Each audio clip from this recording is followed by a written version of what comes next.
Faith is the victory we know that overcomes the world. Faith is the victory. Faith is the victory. Oh, glorious victory. Well, good evening. It is great to be here this evening, and I'm thankful for you. I always look forward to being here in Wellington. You've got a special place in my heart. There's a lot of great folks here, and I appreciate you. Appreciate your invitation to come be back with you this year as a part of your summer series. I'm grateful for this time here now together with you. And was glad to meet Andrew and his family. Glad they are here. I guess they kind of just got here. Glad that they're here with you, and hope and pray that things continue to go well here in Wellington. I encourage you to open up your Bible this evening to the Psalms. You might have figured out that part, and then make your way over to Psalm 90, the 90th Psalm. I don't know that you sing it here, but you likely do. But you might think about the words this evening. Time is filled with swift transition. Gnawed of earth unmoved can stand. Build your hopes on things eternal, and then do what? Hold, yes, to God's unchanging hand. When you take a look at the 90th Psalm, it calls us to stand, as it were, really to come and then stand at the intersection of time itself. Or to almost peel back the layers of time as if it were an onion, and to think and consider the idea of God and time, the eternal God, and then us as humanity and our perspective, our take on time. Now, this is the psalm that traditionally is attributed to, as far as the human author goes, attributed to Moses, the 90th Psalm. It does not give us a direct indication of that in the psalm. There are at least a couple of internal, you might almost call them implications, that at least work. They lend themselves to being something that would make sense from Moses' human perspective. Now, it's also interesting that Psalm 90 is the beginning of the fourth book of the Psalms. It starts here in 90 and goes to 106. And this section will go on to mention Moses by name. Again, he's not mentioned by name in Psalm 90, but this section in total mentions him 7 times by name. So just kind of put that together. Maybe there's something to the organization there of the Psalms. But if we go with that, I think it's an appropriate position to take, that this is written as far as the human author goes, and I say that because I'm convinced the Holy Spirit is the author, but from Moses as the human author, that you might keep that in mind as you read through some of this. We're not going to make a lot of historical appeals as we go along, but for example, some of the intensity of this psalm, especially as you near the pivot point around verses 9 through 11, it gets really intensely negative. It pictures human life as all trouble, all because of sin and God's wrath upon humanity. It's a very bleak outlook. Now, stay with me. I'm not saying that it is wrong or that it is an incorrect idea of human life. But I'm not convinced that it is all there is. In fact, there are other scriptures outside of Psalm 90, and even by the time you finish Psalm 90, that provide some balance. That is one true aspect of human life. But that it doesn't have to be that way altogether. It is possible to have a life that is filled with joy and not just trouble, for one more specific balance example. But you think about Moses. If Moses is the human author, when did he write this psalm?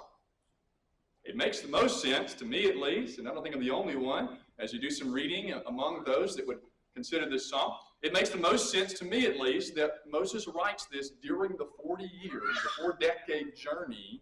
We tend to call it the wilderness wandering, right?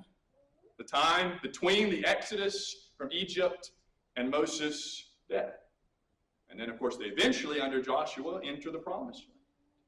keep that in mind, and we'll make a couple of references to that we won't be able to go back and look, of course, in detail at anything from, say, Exodus, Numbers, and so on. Let's consider this psalm now together. Now draw your attention to the first two verses, and if you like to take notes, mental or on paper, you might start with the subheading, the eternal refuge. The eternal refuge.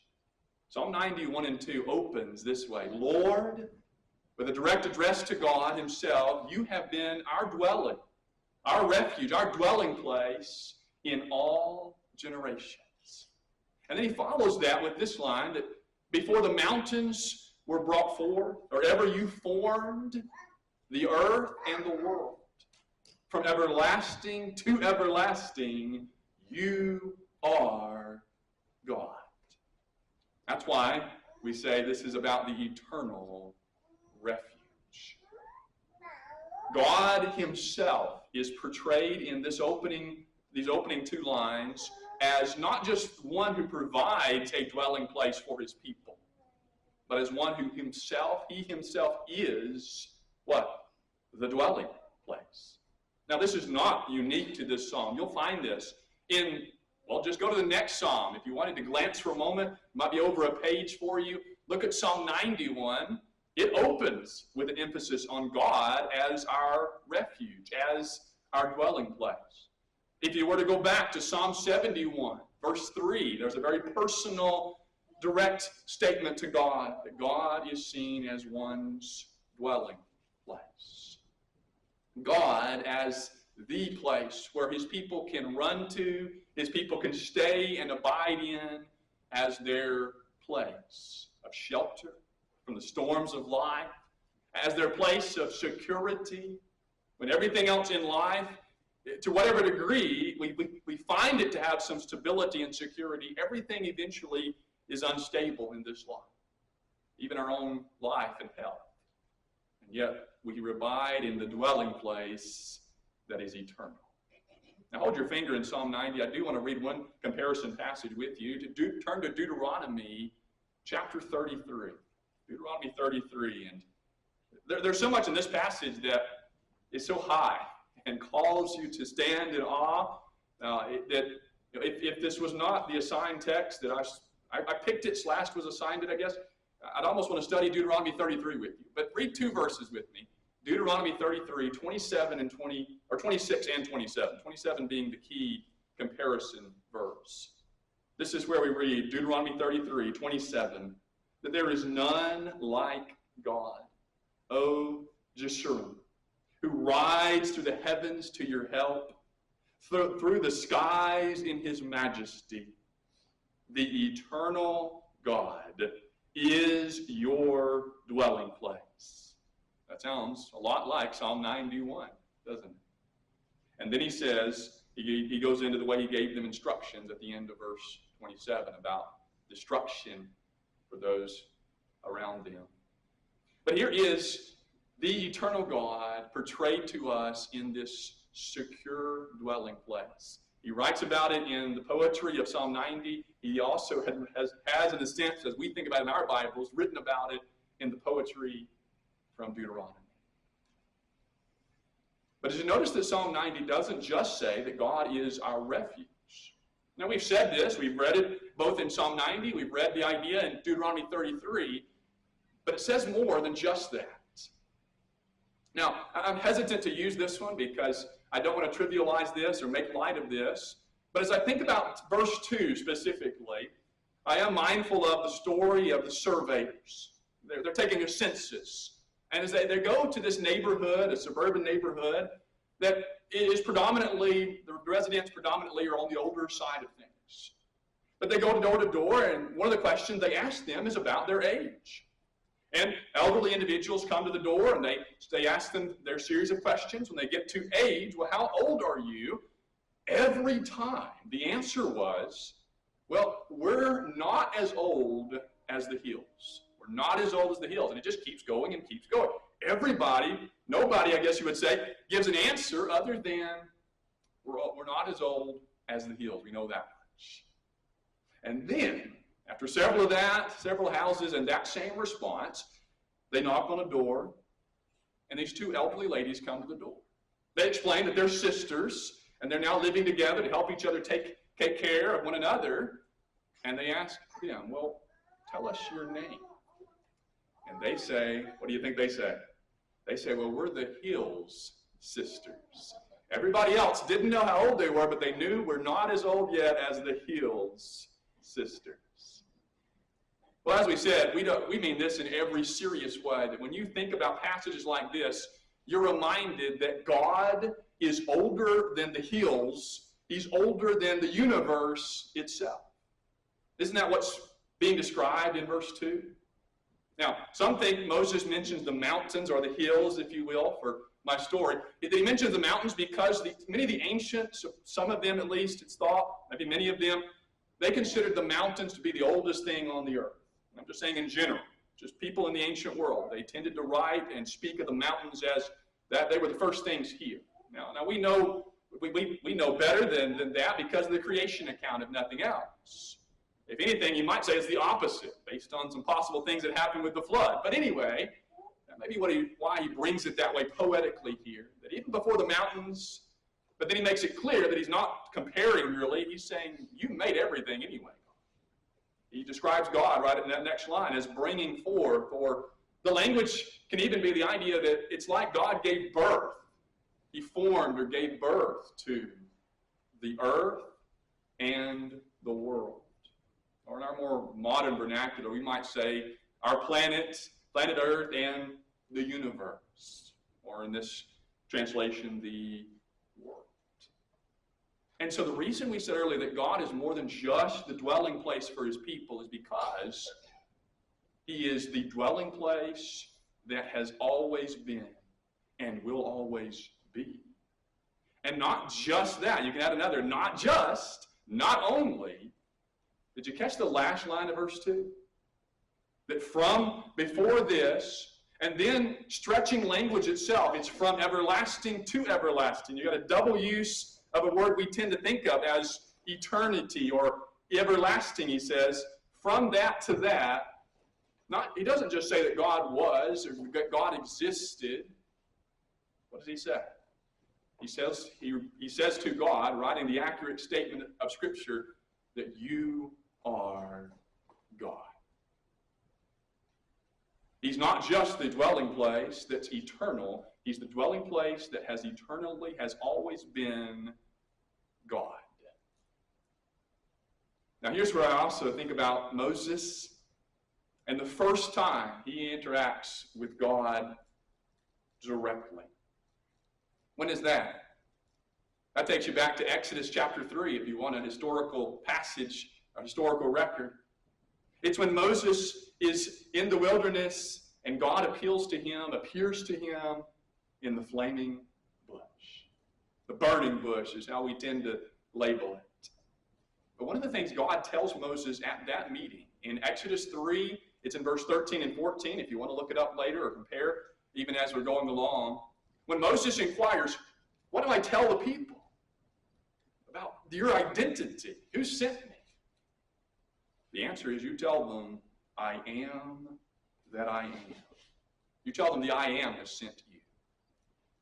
Isn't that along the lines of Psalm 90, 1 and 2? The idea that God, it's not that he was, it's not that he is, it's simply, or that he will be. I messed it up. See, I ruined my whole statement, right? It is that he just is. I am. He's the only being out of everything that has ever existed that is self-existent. And that's a fancy way of saying that God does not depend on any external power or authority, anything, support, none of that. He is within himself. He just is. That's why, as we're called to stand at the intersection of time itself, we begin by reminding ourselves this evening of the comforting reality, but the reality that we have in our God the eternal refuge. Let's keep reading Psalm 90. We're only 2 verses in and time is moving, so we're going to have to move on. As you reflect with me now on verses 3 through 11, and we're mainly going to focus on 3 through 6. We're going to read 9 through 11, or 7 through 11, but focus in a little closer on 3 through 6. But as you read through this, I'd like you to think about this part as the mortal's return. The mortal's return. Because now there is this contrast between the eternality of God. You kind of like that. Yeah, you got to like that word, right? Eternality of God and our mortality, our frailty as humans. Now, this is where we get into some of that very intense, really one-sided negative look on human life. But it's important for us to take those moments and come to grips with our own mortality. We don't like to do it. It seems like the younger we are, the less we like to do it. Maybe there's less obvious reminders, but it's important for us, regardless of where we are on the timeline of a lifetime, to stop and periodically be reminded, look in the mirror of our own mortality. Be reminded that we're not here forever.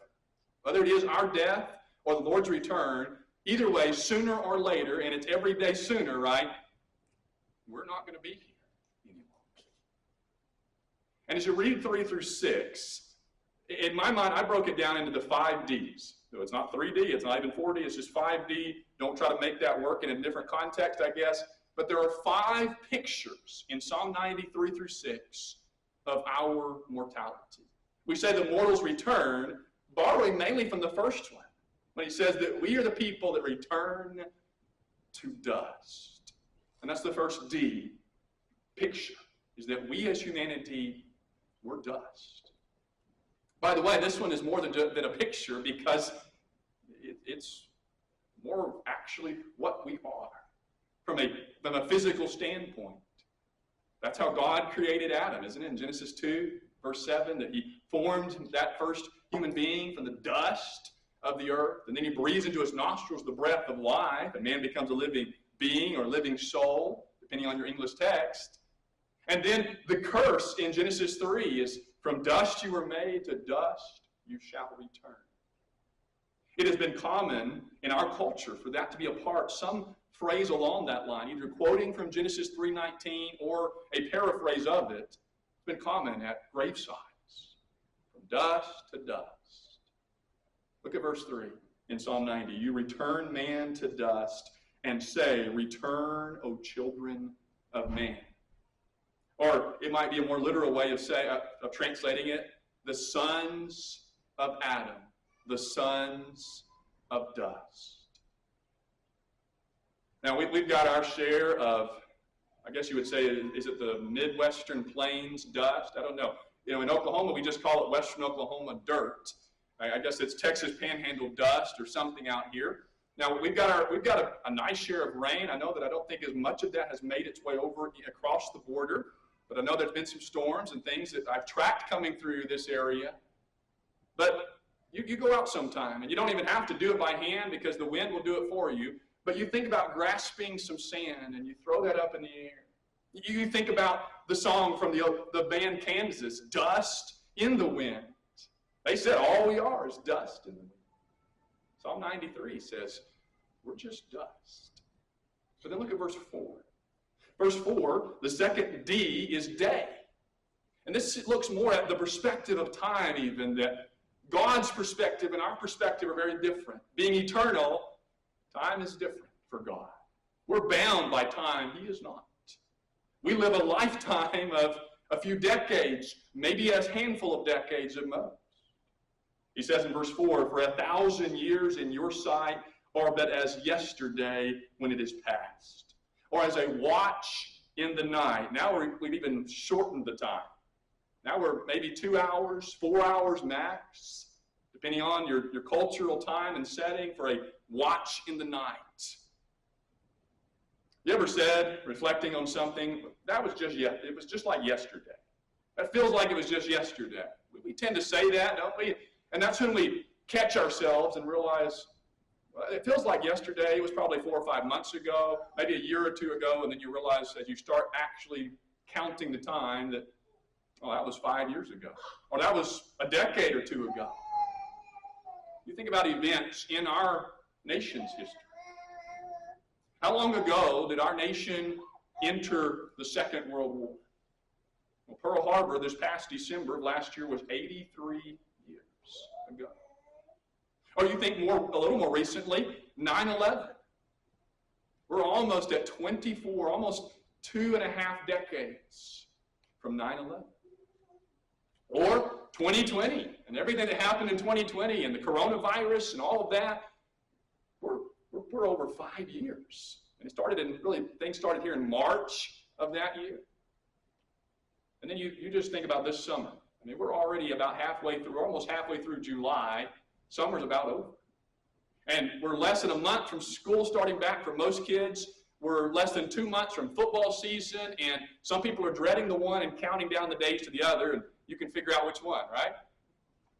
Time, especially from our human perspective, passes so quickly. Now for God, 1,000 years is like a day, or a day is like 1,000 years. You might hear echoes of 2 Peter 3:8 in Psalm 90 as well. And so we're dust. Our time is like a day. I mean, even if we could live 1,000 years, even if we lived as long as Methuselah, that'd be like a day for God. And even that's almost an understatement here, isn't it? Because God is eternal. But then the third one is in verse 5. And it is, and here I had to, just to make things consistent here, instead of the word flood, I've chose the big, more fancy term deluge or deluge. But in the next verse, verse 5 rather, I think I said 4, didn't I? It's the third D. He says, you sweep them away as with a flood. You think about standing before floodwaters. And you were mentioning earlier the relief being sent, and prayers were offered to those that are experiencing the consequences of large floods. It's something that as humans we can't withstand, not really. And we tend to overestimate our ability. That's why the signs are up, right? Turn around, don't drown, because, it doesn't look like much. It's just a little stream of water across the road, and then you end up in the ditch. That's what life and time is like. It's like standing before a flood, and you're swept away. A deluge. But then right after that, he follows with the last two. And it is the dream and then the do. Dream and do are our fourth and fifth D words or pictures here. Finish 5 and 6 with me. He says, they are like a dream. Just a dream is what human life is like. It's here, and then it's gone. In 1 minute you're dreaming, and the next minute you're awake. Although it almost is reversed here. It's like in 1 minute you're alive and flourishing, and the next minute things are rough, or you're gone. And then the fifth one, in verse 6, in the morning it flourishes. He says, like the grass that is renewed in the morning it flourishes and is renewed, and in the evening it fades and withers. I chose the word dew to summarize that comparison because it seems he's pointing to in the morning when the dew falls and there's even a glistening to the grass. Things are so pretty and nice. Now, I know you get some of what we get, that usually by this time, before this time in the summer, everything around us, if you haven't paid a lot of time or spent a lot of time and money on fertilizer and moisture, everything is brown and dead in western Oklahoma and the Panhandle. But even then, we still get the concept of grass in the morning, and then either by the end of the day, because of the sun's heat, or at least by the end of a season, it dies, withers away, and is gone. The mortals return. Now, let's read together to bridge the kind of the pivot point here of the psalm, verses 7 through 11 now. He says, for we are brought to an end by your anger, and by your wrath we are dismayed. Now, one small note here. Think about what we said at the beginning. You might keep in mind that generation that Moses is living with, the generation that would not survive entering the land of Canaan. They were given a very specific parameter. You're not making it out of this journey. And they didn't always know they didn't realize the full detail that it was going to be a 40 years or about a generation of time. But all the adults were going to die in the wilderness by God's wrath. Keep that in mind as you read this, that it does give you part of the explanation for why the world and human life is the way that it is. That it's not just, well, that's how things are. There's something more at work here. He says, you have set our iniquities before you, verse 8 or line 8 of the psalm, our secret sins in the light of your presence. For all our days pass away under your wrath. We bring our years to an end with a sigh. The years of our life are 70, and even by reason of strength, 80. Now this is one where we tend to look at this verse. This is one of those that gets quoted and referred to, and it still works for our time, pretty much. You think about even in our culture, the average lifespan. But I do wonder if there isn't an original specific emphasis here for that generation in Moses' day. But there still is an application that works for human life today. Very few of us live past 70, 80, maybe 90. And how rare is it for someone even today to make it past the century mark? But then he says, yet their span is but toil and trouble. They are gone and we fly away. Who considers the power of your anger and your wrath according to the fear of you? This is Psalm 90, the middle, almost middle part, at least in theme. The mortals return to dust. But now, let's look at this last part, 12 through 17, as we close things this evening. We've seen the eternal refuge, God who is God forever and ever. And then we noticed the contrast of humanity, the mortals return. Now, look with me at this last section of the psalm, and I'm calling it the practical request. What do you do with this contrast between divine sovereignty and eternality and human uncertainty, brevity, frailty? What do you do? Do you walk away depressed and bemoan this life? Some have done that. Or do you try and just to do everything you can to ignore and avoid the winter? If you go back to the grass there, winter's coming. That season, fall and winter's coming when everything dies.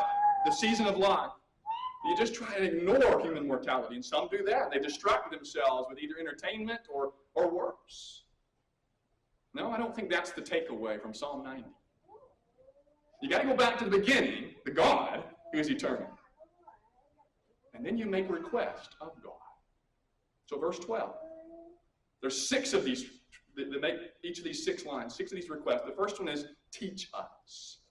He says, teach us to number our days, that we may gain a heart of wisdom. I remember years ago looking at this passage, and over the years I've wondered and kind of gone back and forth. Is it that numbering your days is a prerequisite to then now you're ready, now you're prepped to go out and get wisdom? And I think that works, and there's some truth to that. But the more I reflect on the psalm as a whole, I wonder if here it is simply emphasizing that there is a kind of wisdom because of the perspective, because of the value you learn to place on your time. There's a wisdom that you gain by doing just that, by numbering your days. Now, for that generation, their days were numbered in a more, as we said, more specific way. I don't think this psalm is telling us we're going to somehow know how many days we have left. And you got to figure that out. You got to know when your time is coming to have wisdom. It's more about facing this reality and then treasuring time. Realizing that my time is not worthless, but the real worth in time is in God and His goodness. But it is rather fascinating to do this from the past standpoint. Again, you don't know how many days you got left. That's the uncertainty. But have you ever done that? Like right now, I'm sitting on a little over 12,000 days on this planet. Lord willing, if I make it to 2033, August 30th, I'll reach the 15,000 day mark. There is something about actually doing it that gives you some kind of, That might sound like a lot, or it might not sound like very many, depending on how you look at it. He says, teach us to number our days. And then he says, return to us. That's verse 13 of Psalm 90. Look at it. He says, return, O Lord. How long? Have pity on your servant. us. This is the God who has punished in the previous passage and brought wrath on his people. Now it's an appeal for mercy. We are mortal and frail. Our lives are brief and uncertain. We need your compassion, your mercy. And this is a verse where some English texts will have God repenting, and sometimes we wonder about that. It's not the only time you'll find that in the Bible. And it's because this term is the idea of going back to a starting point. For humans, when we sin, we go back, we turn back, we repent. For God here, it is more about him starting over with us in his mercy. And then verse 14, the third request that follows right on the heels of this, satisfy us. It's a realization that in all of this, in life and its trouble and its negativity and pain and sorrow, there is one being that our hearts were made for. What's the old quote? That there's a God-shaped hole in every human heart. Here's where you get the balance. The other perspective is that it doesn't have to be all trouble and no joy. By appealing to God, by coming to God. I'll read it with you. Verse 14, satisfy us in the morning, that morning of joy, that restart on the day here, on the restart of life, in the morning with your steadfast love. That love that I like to call God's royal, loyal love. Satisfy us with that we may rejoice and be glad, watch it, all our days. And then the next request, verse 15, make us glad for as many days as you have afflicted us, and for as many years as we have seen evil. And this may point to the idea of more than that. And it might be where you get a possible indication of life with God beyond this life. That eternal dwelling place beyond this life even. The habitation built by God for us. We were singing about earlier. And then he says this. He says, let us see your work. That's verse 16. If you're counting, it's the fifth request now. Let your work be shown to your servants, and your glorious power to your children. In all of life and its trouble and its mortality, here it is, I'm looking to God. I want to see what God does in this world. I want to see his power at work. And that changes my perspective on life, or at least it should. And here's the last one, verse 17, the sixth request. Let your favor rest on us. He says, let the favor of the Lord our God be upon us, and establish the work of our hands upon us. Yes, establish the work of our hands. This is where we appeal to God to work in our lives in what we do with the days we have. It's where Moses, he uses this phrase, the work of your hands, 5 times in Deuteronomy. Another internal potential insight here or indication. And in Deuteronomy, it's when you're going to be in the land of promise someday, and what you do there, God will work in the work of your hands. This is where in my life, even regardless of whether I live 3 decades or 9 decades, my life is short and uncertain. But in this life, there is a way to do things that are lasting. That's what he says. God established what we do in this life. And whether you think about that as you start getting to specific application, you think about leaving a legacy in the people you leave behind when you do leave this life. Or you think about living in such a way, yes, that for you, your life will go on in eternal life with God. The last appeal is a recognition that God, in his eternal power, can work in our lives. Here you have this evening, you come and you stand at the threshold of God's time and our time. You see and enjoy the beauty of the eternal refuge. You're reminded that mortals do what mortals do. They return to the dust. But then the takeaway is to appeal to God, make practical requests. Teach us to number our days, work in our lives each day. Now, Andrew's going to lead us in an invitation song this evening that is God's invitation through his people to one another. To start, as the song will say, to start your life following Jesus by putting him on in immersion into his blood through that watery grave. As a child of God, to be reminded this evening of the value of time. And yet, the value that's even more than that, the greater value in using that time for God. If I had to boil this down into one final summary, it's in 3 short expressions. What do you do with time in Psalm 90? You invest your time as the precious, limited resource it is. You invest your days for the future. You enjoy your life now. Make us glad, he says, all the days of our lives. There's nothing wrong with living and enjoying the moment and the good gifts from God that you do have. Why? You rest in your eternal Creator, God. There's something to Psalm 90 about not throwing in the towel, as we said earlier, and giving up, not turning a blind eye to the realities that are here, but resting. That I don't have to rush through life.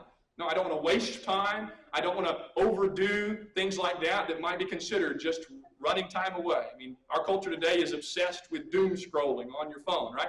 I don't want to do either of that, but I also realize I can stop and rest in my God, who is my dwelling place forever.